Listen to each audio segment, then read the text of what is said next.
नमस्कार दोस्तों, स्वागत करते हैं बीसीआई एजुकेशन पर। चलिए आज हम लोग शुरू करने वाले हैं अपवाह तंत्र यानी नदियों के बारे में डिस्कस करने वाले हैं। इससे पहले हम आपको बता दें कि ये महेश कुमार वर्णवाल द्वारा लिखी गई बुक एनसीईआरटी सार संग्रह को डिस्कस कर रहे हैं। तो चलिए इससे जितने भी इंपॉर्टेंट फैक्ट निकल कर आएंगे सारे फैक्ट को इसमें डिस्कस किया जाएगा दोस्तों। तो आइए शुरू करते हैं। सबसे पहला क्वेश्चन देख सकते हैं, अपवाह तंत्र से ही रिलेटेड है। तो सबसे पहले हम जान लेते हैं कि अपवाह तंत्र किसे कहते हैं। तो देखिए, आप देख सकते हैं कि किसी नदी एवं उसकी सहायक नदियों द्वारा अपवाहित क्षेत्र को अपवाह तंत्र कहते हैं। लेकिन आप सीधा जानिए, तो किताबी भाषा हुआ, सीधा आप ऐसे समझिए कि कोई नदी बह रही है और उससे आकर कोई सहायक नदी आकर मिल जाती है, तो जहाँ मिलती है उस क्षेत्र को हम अपवाह तंत्र कहते हैं। अब आपके मन में ये उठेगा कि केवल नदी ही मिलेगी तभी अपवाहित होगी क्या? नहीं, देखिए, अगर नदी मिलती है या नदी जाकर झील से मिल जाती है, तालाब से मिल जाती है, जहाँ मिलती है तो उस क्षेत्र को हम अपवाह तंत्र कहेंगे। तो इस तरीके से रहा अपवाह तंत्र की डिफिनेशन। अब हम बात कर लेते हैं इससे कुछ इंपॉर्टेंट क्वेश्चन के बारे में। देख सकते हैं कि इस बुक में सारी चीज़ दी गई है कि कौन सी नदी कहाँ से निकलती है और कहाँ जाकर गिरती है, उसकी लंबाई वगैरह सारी चीज़ों के बारे में डिस्कस करेंगे और बताएंगे भी। तो चलिए इसे शुरू करते हैं दोस्तों। तो सबसे पहला क्वेश्चन आप देख सकते हैं कि जो चीज़ के बारे में हम लोग डिस्कस किए थे अपवाह तंत्र, उसी के बारे में है, तो इसे छोड़ देते हैं, नेक्स्ट क्वेश्चन देख लेते हैं दोस्तों। तो चलिए देखते हैं नेक्स्ट क्वेश्चन। तो नेक्स्ट क्वेश्चन है कि भारत की सबसे बड़ी और सबसे लंबी नदी कौन है? तो आपको मालूम होना चाहिए कि भारत की सबसे लंबी नदी गंगा है। अब गंगा की लंबाई कितनी है? तो गंगा की लंबाई 2525 किलोमीटर है दोस्तों। और आपको मालूम होना चाहिए कि गंगा जो है ये उत्तराखंड के गंगोत्री ग्लेशियर से निकलती है और यहीं पर इसे भागीरथी नदी के नाम से जाना जाता है। फिर वहाँ से निकलकर ये आगे जाती है, आगे जाकर अलकनंदा नदी से मिल जाएगी देवप्रयाग में और यहीं पर इसे गंगा नदी के नाम से जाना जाएगा। फिर आगे बढ़कर ये बांग्लादेश में जाकर गिरेगी और बांग्लादेश में इसे पद्मा कहा जाता है दोस्तों। और इसकी लंबाई, कुल लंबाई कितनी है? 2525 किलोमीटर। तो ये रहा गंगा के बारे में पूरी डिस्कशन। अब हम बात करेंगे ब्रह्मपुत्र के बारे में। तो ब्रह्मपुत्र नदी किस प्रकार का अपवाह तंत्र का उदाहरण है? तो आपको मालूम होना चाहिए कि ये पूर्ववर्ती अपवाह तंत्र का उदाहरण है दोस्तों। चलिए नेक्स्ट क्वेश्चन देख सकते हैं कि मानस किसकी सहायक नदी है? तो ये भी ब्रह्मपुत्र की सहायक नदी है। और ब्रह्मपुत्र नदी तिब्बत में किस नाम से जानी जाती है? आपको बता दें कि ब्रह्मपुत्र नदी जो है ये तिब्बत से ही निकलती है और यहाँ पर इसे सांगपो नाम से जाना जाता है। और तिब्बत कहाँ पड़ता है? चीन में। चलिए, आपको मालूम होना चाहिए कि ब्रह्मपुत्र नदी तिब्बत, भारत एवं बांग्लादेश होकर प्रवाहित होती है। माने ये तीन देश, तिब्बत, भारत और बांग्लादेश, तिब्बत चीन वाला साइड में।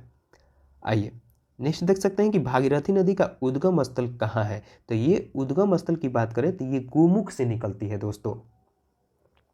देख सकते हैं नेक्स्ट क्वेश्चन के बारे में।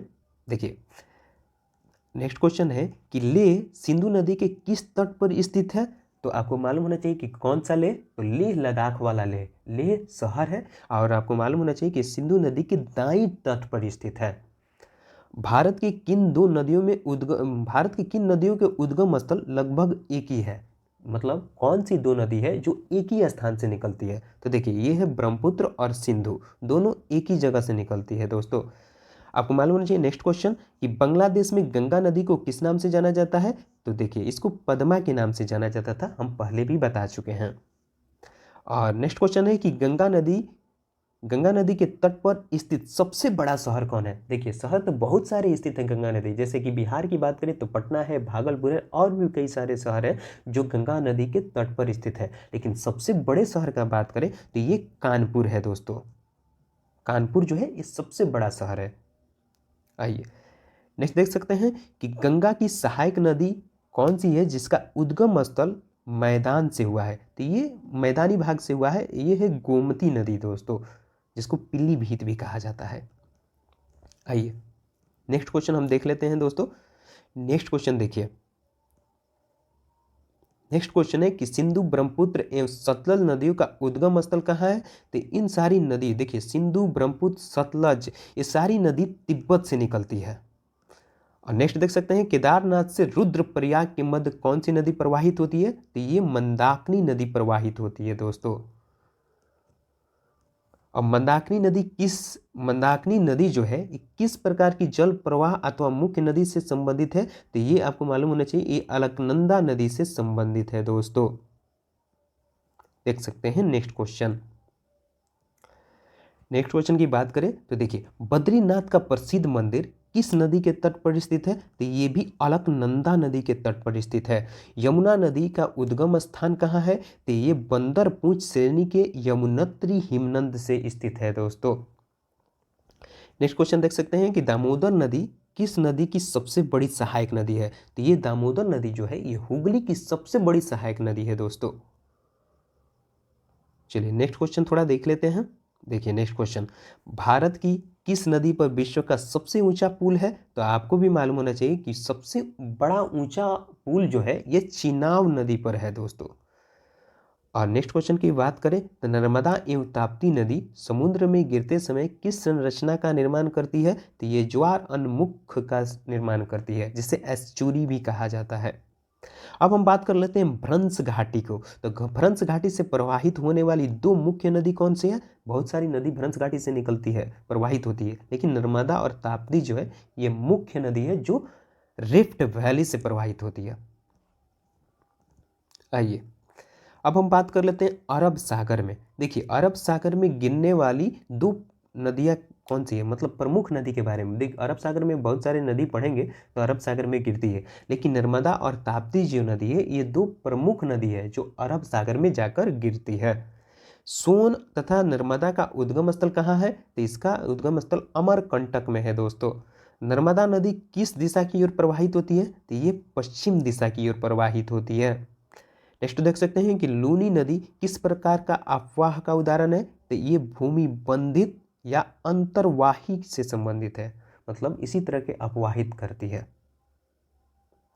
देख सकते हैं बिहार में निर्मित त्रिवेणी नहर किस नदी से, माने त्रिवेणी नहर में किस नदी से पानी आता है? तो वहां पर बिहार में है, और बिहार में प्रचलित है नदी गंडक, जो छपरा गोपालगंज सीवान से होकर जाती है।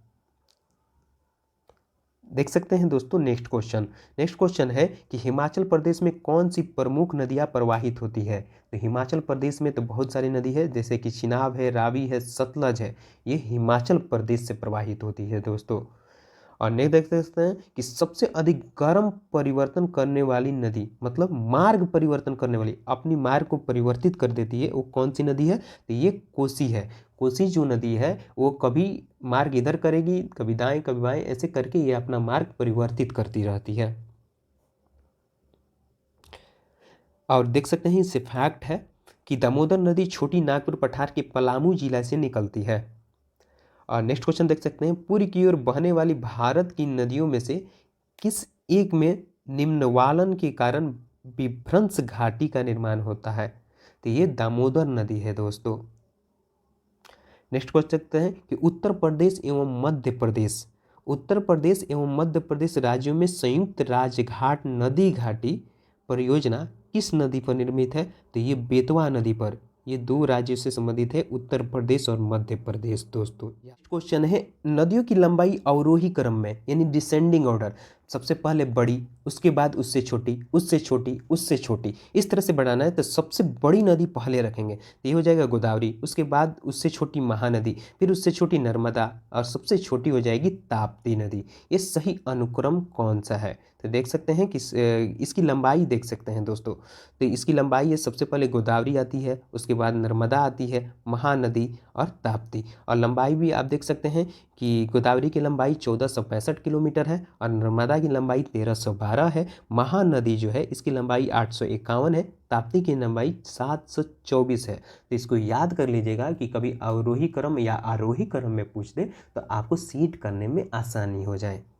और आपको गंगा की तो मालूम है 2525 किलोमीटर है और भारत की सबसे लंबी नदी है। नेक्स्ट क्वेश्चन देख सकते हैं। नेक्स्ट क्वेश्चन है कि दक्षिण भारत की नदियों में से किसका जलग्रहण क्षेत्र सर्वाधिक है? ये गोदावरी जो है इसका जलग्रहण क्षेत्र सबसे अधिक है दोस्तों।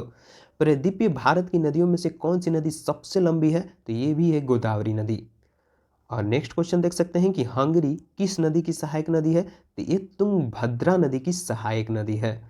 श्रीरंगपट्टनम, शिव समुद्रम और श्रीरंगम नामक द्वीपों का निर्माण कौन सी नदी करती है, तो ये कावेरी नदी करती है। और इसके बारे में तो आप जानबे करते हैं, श्रीरंगपट्टनम, शिव समुद्रम और श्रीरंगम, ये काफ़ी प्रसिद्ध है दोस्तों, द्वीप है।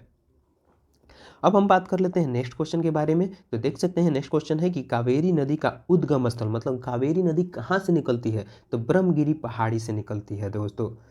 और आपको बता दें कि इसके बारे में पूरी डिटेल आपको पढ़ना है तो क्लास 9th की चैप्टर नंबर, मतलब क्लास 9th में चैप्टर याद नहीं है, क्लास 9th में पूरी डिटेल दिया गया है इसके बारे में। और लास्ट और अंतिम आपको बता दें कि कावेरी नदी कर्नाटक, केरल, तमिलनाडु और पुडुचेरी राज्यों से होकर प्रवाहित होती है। तो ये पूरी नदियों के बारे में रहा पूरी क्रम। अब हम मिलते हैं नेक्स्ट टॉपिक के साथ नेक्स्ट वीडियो में दोस्तों।